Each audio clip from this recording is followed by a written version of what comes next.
Ano yung mga usual conversations mo kapag kasama mo yung friends mo na babae? Kayo, takot ba talaga kayo mag-share ng feelings niyo?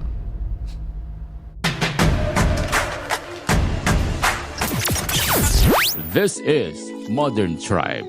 Modern families, timeless principles. Why men hide their feelings and women share everything? Very interesting to. Kasi I've witnessed this many times and I think I can relate with this 1,000%. Talaga? Especially on the part na tinatago namin yung feelings natin. Ah. Mamaya we'll discuss more about it. But let me ask you first. Kapag kayo lang mga babae, ano yung usual conversations ninyo? Wala akong friends na babae. Joke lang. Siyempre. I'm trying to recall. So, usually pag mga babae, eto kapag yung setting, co-workers mo or colleagues mo, usually yung pinag-uusapan yung mga problema sa work, problema mo sa day na yon, anong nangyari. Parang ginagawa naming personal diary, yung girl group namin. So, eto na-experience ko rin to dati sa workplace. So, pinag-uusapan namin yung colleague namin, hindi namin feel, may coworker na parang off. Although I realize now that I'm here at this age na hindi naman sa walang kwenta, but there could have been more like important, Or productive significant, relevant na productive naman na topics na pag-usapan, diba? But I guess, hindi mo talaga makukuha yun sa You can't take it away from women to talk about our problems, our stress, our stressors, about people, diba? But ito naman yung masaya. Kasi, if may friends ka or may girl group ka, you always know what's trending, ano yung mga in na fashion, ano yung mga bagong cafes na open, saan maganda pumunta, ganon. So, meron din iba na pinag-uusapan is about entertainment, Right. ganon. Celebrities, and of course, importante ang love life. There has to be like a support group for us to release or to express man lang kung ano yung pinagdadaanan namin sa relationships namin. Yeah. So, yun yung namin, yung definition ng work-life balance. So usually, yung, let's say, yung majority ng mga pinag-uusapan nyo, more on people. More on people. Siguro mga 60%. 60%. But, Because the trends involve people. Right. Like, nakita mo ba yung suot ni ganito, ganyan, yung bahay ni ganito, ganyan, yung vlog ni ganito, ganyan. So, it always involves people. right. Yeah. Yeah. I heard someone said this one. Sabi nila, women are more interested with people and men are more interested with things. Okay. I don't know, pero that's why siguro yung marites is mare, babae talaga. Hindi parites. Tama ba? Yes. Oo. Well, I had instances din na I like and I enjoy talking about people. Really? Right, yeah.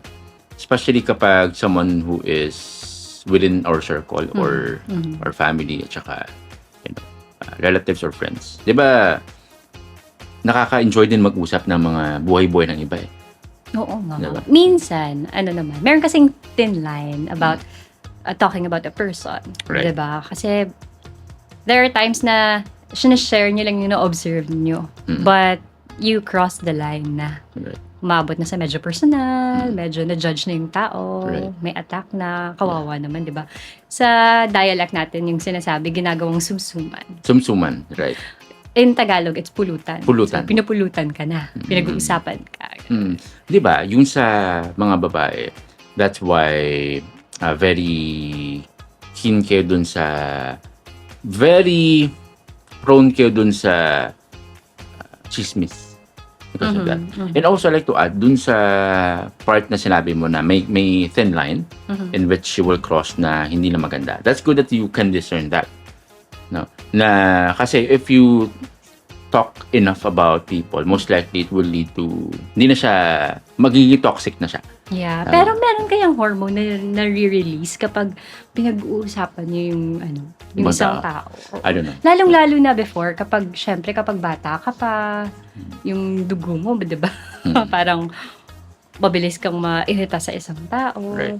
So, I have experienced that multiple times when I was younger. Na every time we talk about this colleague or let's say this classmate na kinaiinisan namin na common, ang sarap-sarap talagang sarap-sarap talagang pag-usapan. Parang kumakain ka ng sisig na share mo. Right. Yung ganun yung feeling. Yeah. Favorite ko kasi yung sisig. Mm. So anyway, yun. Well, yung sa amin naman, when I'm with my friends, now, of course, may different season tayo, different stages. Yes. If I were to recall my conversations with my friends way back when I was in college, we usually talk about, in my circle, fitness. Wow. Napaka-healthy mo pala Right, ever na since. blessed ako sa mga friends ko. And women. Wow. So, Usually- totoo yun. Oh, yeah. Yeah.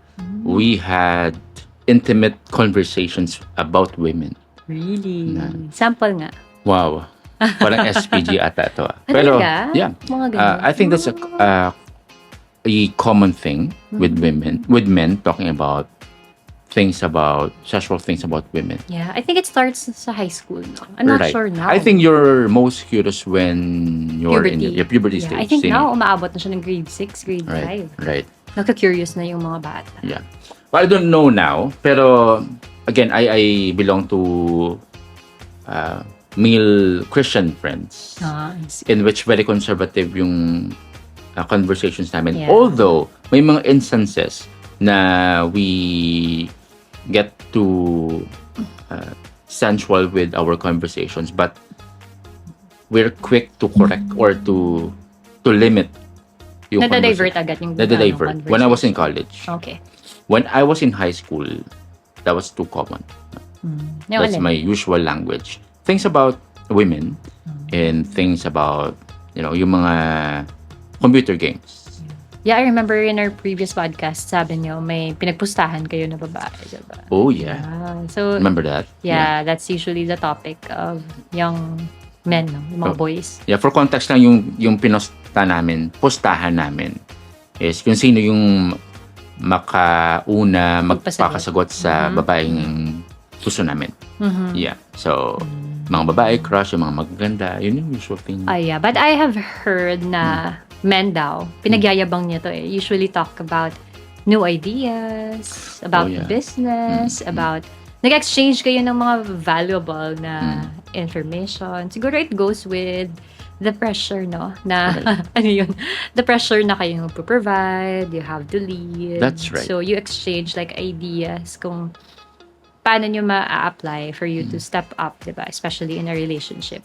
And also sports, lagi kayong updated. And based on my experience, diba, sa inyo, ng best friend mo, politics, diba? And ano pa ba? Yun nga, women. Right. I believe that's true. Which one? Yung, kasi you cannot talk about things you don't know eh. The reason why men talk about sports, about cars, about yung babae, because these are the things that are within our mind. Ito yung parati namin kinukonsume. Pero alam mo ba, I think hindi na to bago eh. Parang pag nagmarites yung guys, ibang level. Bakit? So dahil hindi kayo marites, hindi ko alam kung anong nangyayari sa utak niyo na ibang level kayo magmarites. Yung minsan na parang people think na we don't care much about ganun. Alam niyo. Tapos pag, for example, sa family, may usap-usap ganun. Aba, yung mga lalaki, tahimik lang, pero alam pala observant. nila. Oo. Meron akong kilala sa family. Siya lagi yung unang nakakaalam ng mga important information. Parang Tsaka kilala ko kahit yun. mga chismis na from very important na info down to chismis level, ang bilis niya. Talaga. Pero hindi siya babae. Hmm. Kaya parang mako-convince na ako na pwedeng magparites. Talaga. Yeah, hindi Lalaki lang isa. siya, for sure. Oo, may Oh. hindi lang naman isa yung kilala ko. Tapos minsan yung mga alam nila, mga ano ba, meaty stuff. Meaty stuff. Na parang, ha? Paano mo nalaman yan? Hindi Mm. namin alam yan. Saan mo nakuha yan? Grabe. Grabe siya. Tapos, Pero, tapos minsan sorry to cut you short. Nag-excite ako sa topic nito eh. Minsan pag may sinishare yung isang tao, grabe sila mag-follow up questions na parang, sobra pa kayo sa babae magkumuntanong ganun. Ano yung sinasabi interesting. mo? Well, yung kilala mong lalaking to, yung Polites. Kilala mo ba siya? Yeah, I think may idea ko kung sino siya. Oh. Yeah. Huwag na natin pangalanan. Oo. Okay. So, yung mag-share siya, specifics. Okay siya magbigay ng specific. Hindi. Pag hindi chismis, wala ka makukuha sa kanya. Oh. Pero kapag chismis, grabe, nakakagulat. Hindi naman siya specific, pero mga bagong revelation. Mga bagong Dala niya. revelations. Oo. Parang Tito Boy na straight. Wow. I don't know that. Pero, notice ko lang, yung when it comes to storytelling, yung mag-share ng mga kaganapan, mga buhay-buhay. Yung babae, they can recall specifics. Yeah. Yung lalaki naman, parang natatamad mag-share ng specifics. Yeah. Deep inside kasi, yung mga babae, historians. Historians. Saka researcher. Wow. FBI. Yeah. That's true. Kaya, Right. nasa nature namin yan. Right. I'm actually struggling when it comes to specifics din eh. That's why, when you ask me, ano yung nangyari dun sa meeting ko, or yung Kamusta nangyari yung dun- Okay naman. Okay Wow. Yeah, so I need to improve on that. I think it helps that you can recall specifics. Yeah. Names. Pareho Names. tayong medyo hindi Correct. tayo, hindi natin natatandaan yung names, diba? So we Correct. need to work on that. Right, yeah. That is learnable, I think. But when it Yeah. comes to gender norms and conversations, I have here an interesting study from YouGov 2020, Investing in Women.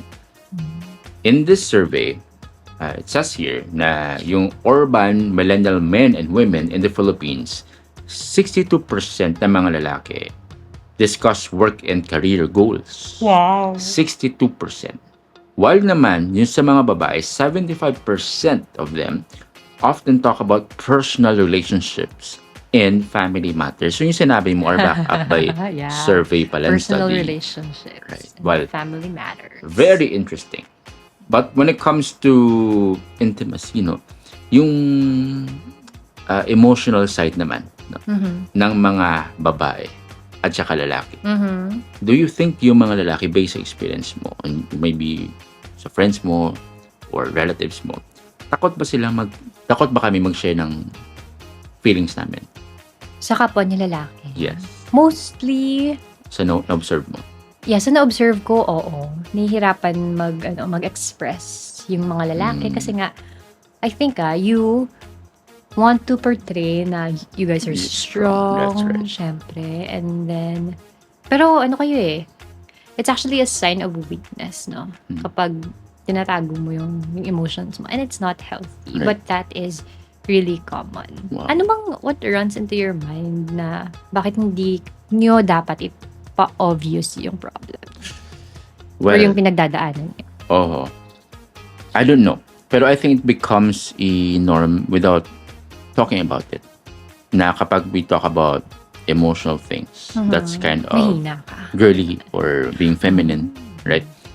And you will be labeled as someone who is not straight, something like that, Talaga. because of the idea na kapag emotional ka, hindi ka strong. So you have to keep and hide your feelings. Siguro that's one of the major reasons why when it comes to relationships, kapag nauna mamatay yung mga lalaki, women are okay. Usually okay. Yeah. They can survive. No? Tama ba? Pero kapag nauna yung babae, mamatay, usually nasusunod yung lalaki. I have an interesting study about it. Actually, Yeah, it's really? proven by a study. And the major reason why women can survive without their Spouse. spouse, Who passed away. they're widowed because of how they process their emotions, how they process the grief and the loss of a loved one. Tama ba? How do you process it when you're with your female women friends? How intimate are you when it comes to emotional side of things? Yung conversations. Going back muna sa mga widows, no? Napapaligiran kasi tayo ng widows. And true enough, maagang namatay yung Parents yung natin. husbands nila. But they're still alive. Right. Like, yeah. how many years? 20 plus years. Yeah, imagine. Meron din akong kilalang yung tito ko, namatay yung yung asawa niya. And then after a year, ayun, he passed away din. Wow. Parang, Pero yung mama natin, yung mama mo, widowed for how many years? I was 11. 11. Now I am so mga let's say 21 years. You do the math na. 20 years. Okay. Same thing with me, I think. So 21, 22. you're right. Wow, yeah. 'Di ba? Sa family mo, yun sa Aha. maybe father or mother side, yung mga nanay or mga babae na namatay, usually yung lalaki, they follow. Not all. Not all. But marami talagang yung women na maaga silang namatayan ng asawa. Even your lola, di ba? Yes. Imagine how many years yun. But I have this experience na meron akong kilala na sinabi niya sa anak niya na mag-aasawa ulit siya. Lalaki siya. So, maagang namatay yung niya. Oh, nagsichika na tayo dito. Maagang namatay yung asawa niya. Sabi niya sa anak niya, he really wanted to look for a spouse. Because it's really different daw. So, naawa naman ako dun sa kid kasi sabi niya, bakit dad? Hindi ba kami enough for you? But, you also need to understand, no, that a spouse is different from your kids. Correct.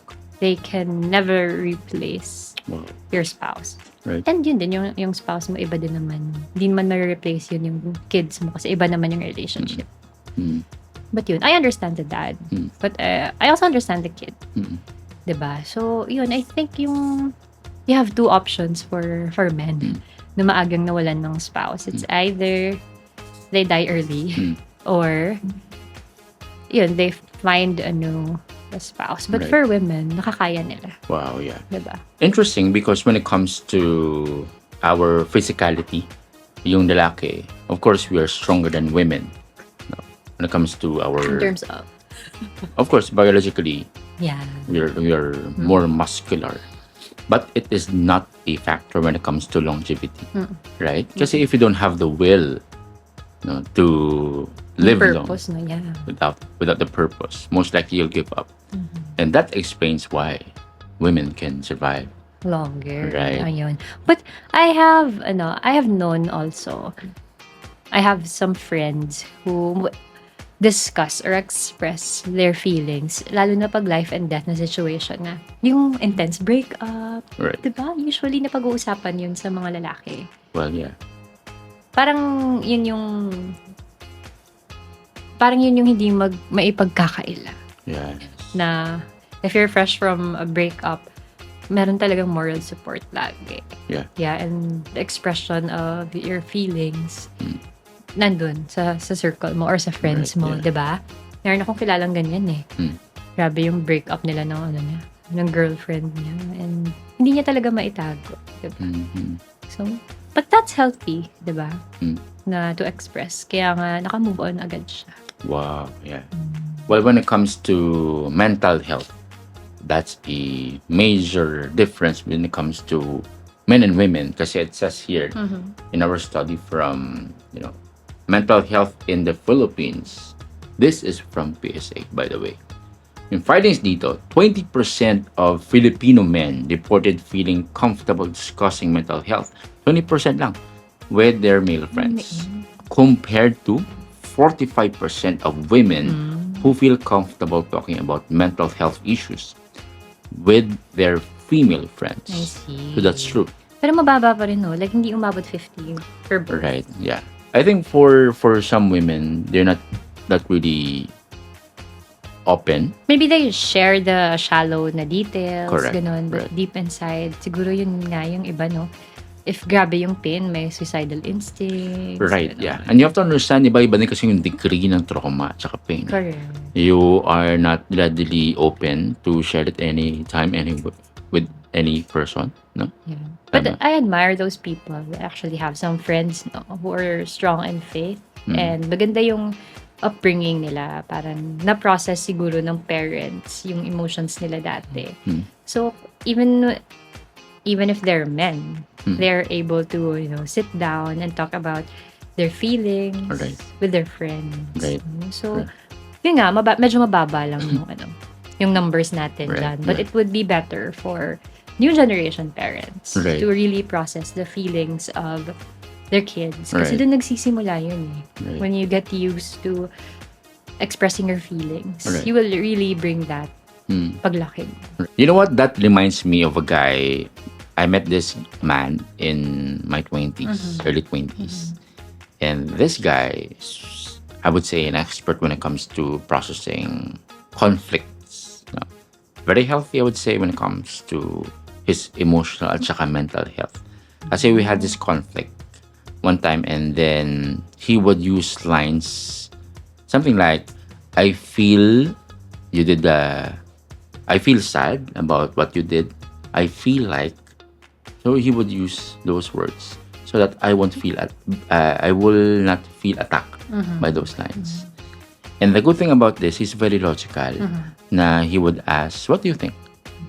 What's in your mind right now hearing this thing? Right. Interesting. That's why I admire that kind of man who is able to process conflicts without being angry, without shouting. Wow. Interesting. Parang gusto ko magpa-session sa kanya. Magpasasyon Joke sa lang. kanya. Parang may pagkaano Therapy, siya. no? Right. Actually, kasi nanonormalize yun eh. Ay, hindi nanonormalize. Meron palang stigma na kapag nag-therapy ka, ganyan, you have, anong tawag dun? Psychologically Right.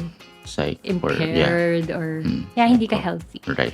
It's actually the opposite, di ba? You have to seek help and that's healthy. I don't know the numbers in the Philippines, but I'm sure mababa yung consultancy when it comes to, reaching out to guidance counseling. Yeah, kaya nga hindi masyadong marami. 'Di ba?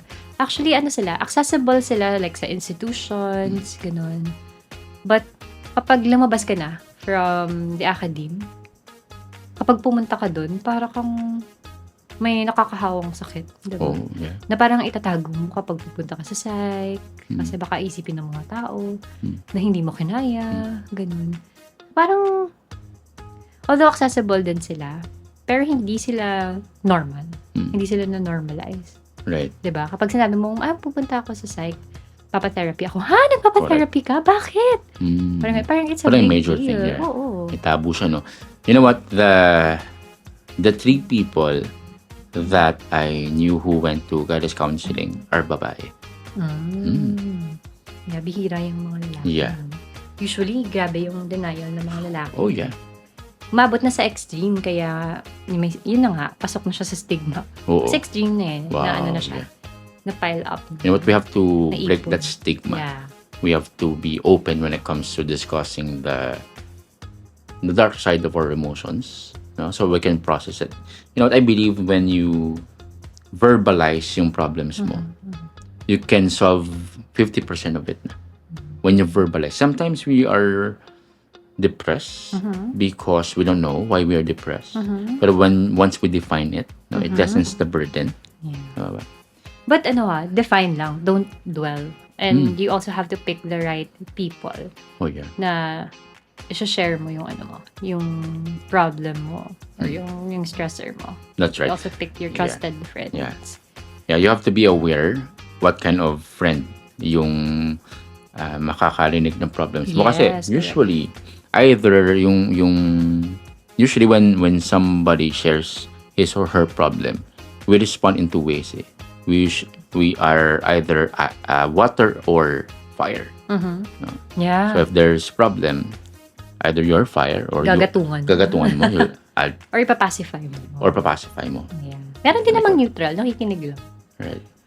Ikaw, ano ka usually? Depende. Depende. Usually, pag babae, yung dating ko, para akong fire. Pero kapag ex sa'yo, Pacifier ka. Right. I noticed that actually. No? Oh, yung ko lang nalaman yan. How about you? Feeling ko ikaw yung no comment. Well, in the past, I'm quick to pacify. Wow. Really? Up to the point na may mga friend ako na ayaw mag-share na sa akin kasi they predict anong sasabihin ko. Na hindi mo sila papakinggan. Right. Na straight away, I'll dwell into the solution. Oo. Yeah. The usual. Right. No for men. No? Right. How about now? Sabi mo kasi in the past. Right. I am trying my best to process their emotions muna. I will listen, ask questions, and then would feel their emotions. I will try my best to feel, to sympathize first.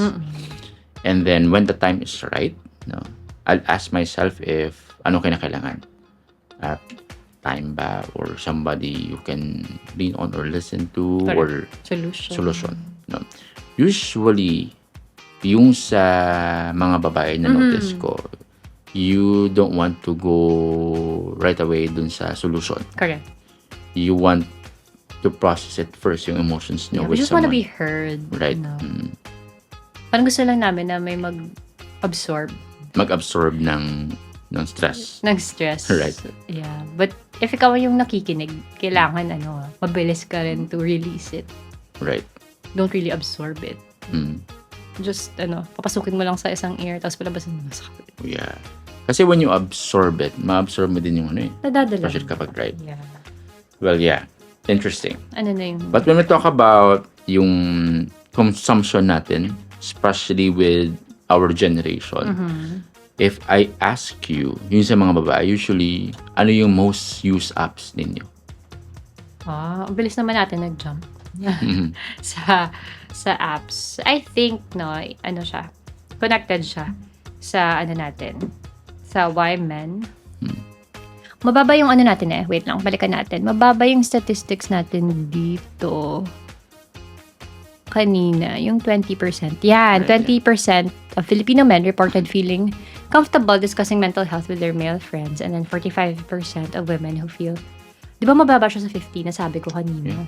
So, yung next na pag-uusapan natin, yung consumption ng social media, I think is a factor kung bakit mababa yung pag-uusap ng mga both men and women about their mental health. Because everything you see in social media, parang perfect lahat. So if there's something wrong with you, parang this has to be concealed. Right. I should just post, my best foot forward. Yung lahat magaganda lang. Everything that seems perfect, yun lang yung ipopost. So I think it affects how you deal with your mental health because of what you see in social media. True. That's why we're talking about it now. So, for babae, Instagram. Kasi we always look for what's aesthetic. Yan nga, sabi ko kanina. Ano yung mga trending na fashion ngayon. Mahilig kasi yung babae maghanap ng inspiration sa mga celebrities, mga icons. Also, TikTok. Diba? Alam nila yung mga namin, yung mga trending na places ngayon. That's why din siguro, yung mga babae, nadi-disappoint kami kapag we feel na our partners, hindi kami niyayaya somewhere, kasi may bagong ganito, pero dun pa rin kami sa usual. Ganon. Because, yun nga, yung focus namin, grabe yung influence ng social media. And we expect the same from our partners, na men. Which, I'm not sure kung ano yung kinukonsume ng men, no? Well, I think, social media din. Yeah. I think because, most consumed siya na app for both genders. In fact, Which one? I can read you this figures. I think that's X. X ba yan? Right. Most use is actually Facebook. Both Facebook. for men and women. Yung sa mga babae, actually yung population ng Facebook, 53% babae. 46 yung lalaki. Pero mahabol, ha? Right. Yung YouTube, same thing. Sa Pilipinas, 51.4 babae, 48 yung lalaki. Yung sa TikTok, 65% yung babae, Yes. 34 Sabi yung sa'yo lalaki. eh. Instagram, you mentioned this, diba? This is true.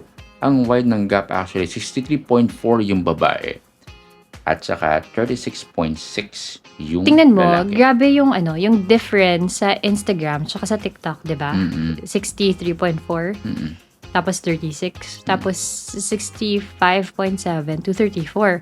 Whereas sa YouTube, Right. kasi hindi namin nakikita dun yung mga kung ano yung trending na usually intentional ka kapag nag-YouTube ka eh. So, medyo yung difference, maliit lang. 51 Yeah. and 48. Yeah. Facebook, I have a comment sa Facebook. Siguro the stats, since it's gender, it's about your gender, diba? Take a look at the kids, the teenagers, diba may Facebook na ngayon? I think Facebook is the most parang accessible and user-friendly in terms of age or generation compared to TikTok, Instagram, and YouTube. Right. 'Di ba? So, yun. Kaya, yung nakalagay dito, maliit lang din yung difference. Yeah. Because it comes with the age. Right. So, babae, lalaki, pag bata, may Facebook. Babae, lalaki, True. pag medyo matanda, Right. may Facebook. Kaya medyo maliit lang yung difference. Actually, yeah. That's, right? yeah, thin lang yung margin dun sa Facebook at saka YouTube. Sa YouTube, I would agree because yung sa content sa Facebook, sa YouTube, long format eh. So, usually have to be yung, intentional. right, yung sports, kasi long format yung sports eh. Yeah. And yung mga documentary, usually we are into that documentary, historical, yeah. Even entertainment na, nasa YouTube na. Right, yeah. Well, I think dun sa Instagram, when I open Instagram, mostly babae yung mga pinapost nila, yung mga aesthetic, at Yes. saka yung lahat yung mga visually appealing Yeah. na mga content. Yeah. Right. Because, yun nga, Instagram, it's supposed to feature your photos. Right. Wow, yeah. That's the reason why siguro na why women wear makeup at saka lalaki tell lies. Right? Because yung lalaki, we are visually adapt, meaning we want to see. At saka yung babae want to hear yung mga gusto nyong mapakinggan. On the kanina we talk about the marital side. Right. So, Yeah. very interesting, Connected. no? So, when it comes to, aside from social media apps, I think when it comes to shopping apps, Oh babae is yeah, also, hindi ko naisip yun. Right. Shopee, of course, Lazada. Yeah. Kahit sa experience lang natin, Right. di ba? Parang tinatamad ka, wala kang patience to really look for the cheapest one with the quality na hindi Right. naka-compromise. That's true. Ganun. Yeah. My friends, if I ask them, saan mo nakuha yung sapatos mo? Saan mo nakuha yung gadgets mo ganito? Yung usual na response sa mga friends ko, pina-order ko kay Mrs. or with my girlfriend. Usually. And you can Same thing with resonate me. with that. Yeah. I don't know. I don't have patience with plenty of options. Maraming mga dapat i-click. Maraming mga nag-appear dun sa mga shopping apps. So, parang hindi ko kinakaya yung ganun. Yeah. Sa akin, I kina-compare lost ko pa yung price niya sa Shopee, price sa Right. TikTok, price sa Lazada, with the coupons, plus the shipping, Right. saan ka mas makakaano. Minsan may sales sa ganitong app, dito wala. So, it's Correct. wiser to buy here. Alright. Yung mga coupon na ganyan, hindi ko din mag-gets up until now. Kasi maraming coupon at saka paano siya applicable, mga ganun. So, I get confused with that. Pero That's alam mo why I ba, lost meron patience. naman ngayon nagtatrending na app na this is actually a fitness app pero ginagawa nilang dating app.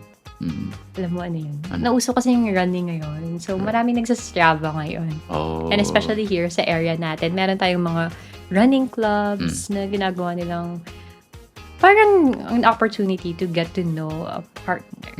Yeah. I bet yung population dyan sa Strava, mostly women. No, actually both. Really? Men and women. Yeah, and dun pumapasok yung mga nakukuha ng mga babae sa Instagram, na-apply nila sa Strava. Oo, Alam mo yeah. yun. Well, yun kanina, going back dun sa apps muna, Mhm. yung mga dapat i-click, kasi maraming dapat i-click. Aha. I think one of the reasons why you have patience with that because you can multitask. Totoo ba You yun? can switch tasks, no, quickly. Sa lalaki, we are more focus-minded. Tama? Oh, I think. That's why we had a bit of conflict when it comes to our focus. Kasi minsan kapag nasa flow ako, I don't want to be interrupted, di ba? Yeah. And in your part, sometimes nasa flow ka, you don't want to be interrupted, but sometimes you can adapt. Yeah. You can do many tasks in just one sitting, right? And I think that's somewhat connected to what we see. Kasi dun sa apps, maraming mga icons, maraming mga parang hindi ko siya ma-process at one. If I give ample time, siguro kaya, pero It will require like a lot of your time. Right, yeah, focus. Much of your time. Yeah. And I think that's why the task to manage the household usually nabibigay sa babae. No? Because sabi mo nga, we are multitaskers. Right. Na ano ko lang, connect ko lang. Going back dun sa Instagram kanina, it's a thing with women because yung content dun are really visually appealing. I think if we talk about body image at saka yung self-esteem, iba-iba yung sa babae at saka sa lalaki. How about you? Yeah. Conversations mo with women. Hindi lang food, no? Yung visually appealing Right, sa right. Instagram. Yung body din. Especially ako, yung lumalabas kasi sa Instagram ko, when you go to my search na page, mostly about fitness. So, it's really about your body. You know? And sometimes yun, skincare, because yun nga, yung mga babae, marami kaming insecurities. Alam naman ng lahat yun. So, I'm not gonna say to be honest. Diba? And maraming issues sa face. Ay, medyo malaki yung face ko. Kaya nga may mga angles kami eh. Pag nagpipicture, ay, dito ako kasi ito yung angle ko eh. Kaya nga dito ako lagi umuupo, diba, sa podcast natin. Has something to do with my better angle. So, laging may issue. Yung hair mo, kailangan iba na naman. Ganun. And, ano ba? We always want what we don't have. Parang ganun. So, if yung mga straight, yung hair gusto nila, ay, ang ganda ng kulot mo na hair. Papakulot. Right. Kulot yung hair. Parang maganda yung straight na hair. Papariban. Ganun. Yung meron akong kilala, sabi niya na sobrahan daw sa laki yung balakang niya. Well, in fact, maraming babae na gustong ganun. Meron ding iba na sabi na ayoko ng parang model na broad na shoulders. Pero kapag nakita nilang may broad na shoulders, ay, ang ganda. Parang model. So, yun. We always want what we don't have for girls. That's why, ano ba, it's parang best foot forward kami when we talk about our insecurities. Right. We talk about it. For example, ako, may pimples ako, may scars ako.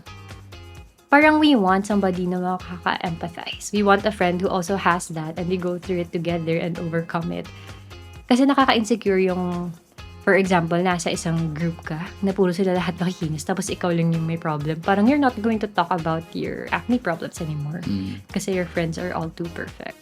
So there's that thing na if you share a common problem, usually magka-click kayo nun. Kasi you overcome it together, parang may kasama ka, ganun. Right, Nalalasan yun yung insecurity. But if yung kasama mo, puro sila ganito lahat, tapos ikaw yung naiba, parang nadadagdagan yung insecurity namin. I think that's one of the reasons why when you meet with women friends, not just you, but I noticed this, na when you meet together, usually you appreciate yung things outside. Ang ganda ng hair mo, ang ganda ng shoes mo. That's actually to help your Right. woman, no? That's to why, feel better, to lift them up, kasi we all know that we have insecurities. Right. So deep down, that's why we wear makeup. That's why, yeah. Dapat maganda tayo kahit saan tayo pumunta. Notice ko yan. Ang ganda ng kilay mo, ang ganda mo. Usual sa Hindi mo babae yung yan. kilay ko. Right. Walang nagsasabi sa akin na walang kilay. But it's okay. Pero sa lalaki, you would never hear that. Yeah, parang ang It's off, awkward yeah. nun. Parang nagsabi, hi, parang ganda ng hair mo. Parang, okay. Hoy bro, ang pogi Okay mo naman. Parang hindi yan, ano. Parang Hindi meron sila naman gusto siguro, naman. pero pag nagkakansyawan, Oo. uy, pogi natin ngayon eh. Oo. Pag Yeah. magde-date, yung But not on the level of, appreciating the... Kagaya ng sa Right. amin. Yeah, it's totally Yeah. different. I Ano yun sa inyo? visited a school like few months ago. Mhm. Tapos nakita ko yung conversation ng parang grade 3 pa lang sila ata. Mhm. Yeah. Grabe, saan? Grade 3 pa lang sila. Na-meet nila yung isang babae na who is in her 16 na ata siya. 16. 16. Okay. Yung dalawang grade 3 na to, na-meet nila yung 16 years old na babae. Mm. Kasi then na-appreciate nila yung buhok ng 16-year-old na. Kasi Puro sila kulay-pula. babae. Yes. Saan alam niyo sabi ng dalawang Ano? I like your hair. Yun yung unang no? Yes. Yun yung intro nila. And usually, when you compliment a girl or a Mm. lady, we feel good. And Mm. then, we will feel good. And then we will feel good about you. Wow. So, parang yung, ano tawag dun? First impression Wow. namin sa'yo, maganda na. Wow. Bakit ano pa lang, as early as grade 3? I think younger than grade 3. Because, Yung ano na, yung... girls, hindi. Kilala ko sila eh. Grade 4 na sila. Grade 4 na sila. Oh, Yeah, okay. grade 4 na sila. Mm. Akala mo lang. Parang late nila eh. Ay, hindi. Okay. Nung first mo sila nakita, maliit sila. Kaya usually ganun tayo, di ba, na-associate natin na kapag maliit ka, pag student mo, parang student mo na forever. Mm. Parang hindi na sila nag-grow, Oh, yeah. di ba? Mm-mm. Yeah. Anyway, Grade 4. ano yung question natin? Yeah, when it comes to body image. Yeah. Women care a lot about beauty. Mm. Diba? Because that's how we are appreciated. And I think naturally, that's how men, initially, pick a partner. Mm. Parang kasama siya sa standard. Yeah. Usually. Mm. But I personally believe that everyone is beautiful. Right. But Mhm. yeah, in the worldly sense, no? Parang Beholder. may hindi naman competition. Parang imagine na may mga babaeng sa isang dance, may mga babaeng nakaupo, tapos yung mga lalaki pipili ng babaeng isasayaw nila. So you really have to be beautiful Mm. to present yourself na ganun para piliin ka. So I think naturally we are designed to appreciate, to make an effort na maging maganda, to look Right. for a spouse Yes. naturally. Yeah. And 'di ba si God created us in His own image and likeness. Meron siyang sinabuwag para sa mga lalaki, meron din para sa mga babae. Kasi kapag binigay lang sa atin, hindi natin kaya, diba? Right. So for women, Mm. sa amin napunta yung beauty, Right. appreciation of beauty, Mm. ganon. Yeah, Right. that's why. Well, How about you women guys? are beautiful and men are strong. Men are strong. Yun. Kaya ka ba And- nag-workout? Oh, yeah. Yeah.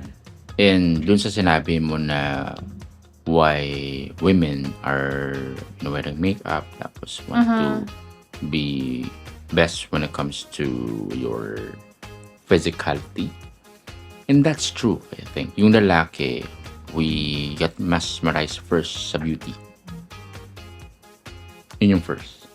Then, kapag may sense, mayroong values, yun yung magsusustain. Kasi, of course, kapag maganda ka lang, pero you don't have values, you don't have the sense, when you talk with that person, maganda lang pero wala palang substance, hindi yan sustainable. Kasi if problems arise, yung beauty cannot solve it. Tama? Depende. Baka Depende. financially, nagsistruggle kayo, tapos maganda siya, pwede siyang maging model. Pwede. Pwede ba? Well, that's the thing about beauty. You can earn a living out of it, right? Yeah. Correct. Mahaling maging artist. Well, yung beauty Maging naman model. depends on the beholder. Yes, that's what I mean. Right. To find the spouse who would appreciate your beauty. Right. Humanap ka na maganda at saka ibigin mo tunay, sabi ng Pero isa. meron akong kilala. Pinakilala niya na yung girlfriend niya sa amin. Mm. Tapos, maganda. Tapos nagulat kami, mga after how many months, nag-break na sila. Yeah, so... Bakit kaya? Sabi ng kakilala ko, na hindi daw, swak yung gusto nilang pag-usapan. Parang magkaiba sila ng wavelength. Mm. magkaiba din daw sila ng humor, hindi magets, gano'n. So yeah, sometimes beauty is not enough because your conversations actually will determine kung gaano ka-sustainable yung pagsasama niyo. Right. Do you agree? Oh, yeah. Your values. Yeah, different. And, well, yeah, we need to discuss those things first. And that's why yung topic natin is very interesting at saka crucial din. The reason why men kami, we hide feelings because when it comes to our brain chemistry, we are logical, yung left part ng brain namin. No? So, nangingibabaw yung logic. And the logical mind usually will suppress the emotions. No? The reason why babae kayo, you share everything because you are on the right side, yung sa emotional part. Tama ba? Ganun ba? Akala ko nga yun eh. For creative side yun. That's true. That's part of it as well. That's why beauty, aesthetics, yung we're leaning towards yeah. beauty and aesthetics. Right. You appreciate the emotional side of things. And that's not a sign of weakness. We are different, unique. No? Pero hindi superior yung babae, yung lalaki, vice versa. No? Different. Different functions, unique and special giftings. Yeah. And we have to complement. Yeah, and we have to coexist. No? Yes. That's why I appreciate the uniqueness of God's creation. No? We have to honor at saka, give glory to the Creator for, giving us this. Designing us this Yeah, designing us this way. And you mentioned yung kanina, we cannot handle everything eh. Yeah. Imagine, pag individually, we can produce our own offspring. We are not gonna need a spouse. Right. The love will never be the same. Yeah. Yeah. Independent ka lang eh. You just love yourself. Right. That's why I appreciate your perspective when it comes to when it comes to dealing with problems, dealing with conflicts. That's why, if you notice, I like to ask your opinion and perspective about this and that. Because those are the things that I didn't expect from, I didn't cross my mind. Yung mga perspective mo. That's why very important pala to discuss it first with your spouse. That's the beauty and the gift of marriage. Correct. Different perspective, and that's a gift, no? Yeah, and I'll add to that. But this is a separate topic, no? Which will make them like, hanapin nila yung previous natin na podcast, or they will look forward to more podcasts. But that's exactly the beauty of marriage. Kasi sabi nila, di ba, the husband is the head.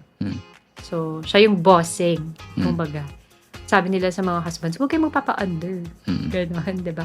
But based on what you shared, it can be that the husband is the head, but he listens to the wisdom of the wife. Yeah, so yun, hindi naman yun na lamang yung lalaki if he becomes the head. Kasi may mga nakikipaglaban dyan na gender equality daw. Because we have different designs. So, he decides, but he appreciates the wisdom. And based on the wisdom of the wife, the husband is able to come up with a decision. Right. Yeah, so hindi naman lamang yung husband, hindi din lamang yung wife. Sabi mo nga, we need to coexist. We need to complement the beauty of marriage also. So, abangan na lang nila sa mga susunod na podcast. And we can also go back to our previous episodes where we talked about relationships. And stuff. Yeah. The man is the head. The woman is the neck daw. Kasi yung neck yung nag-decide kung saan titingin yung lalaki. Well, that's the thing that we have to discuss further sa next natin na podcast. And yeah, thank you for staying dito sa topic natin, why men hide their feelings and women share everything. Feel free to connect with us sa Modern Tribe. We're mostly active sa Facebook. So feel free to connect or maybe ask questions. We'll find time to help you in our best way we can. Again, this is Modern Tribe, helping modern families embrace timeless values.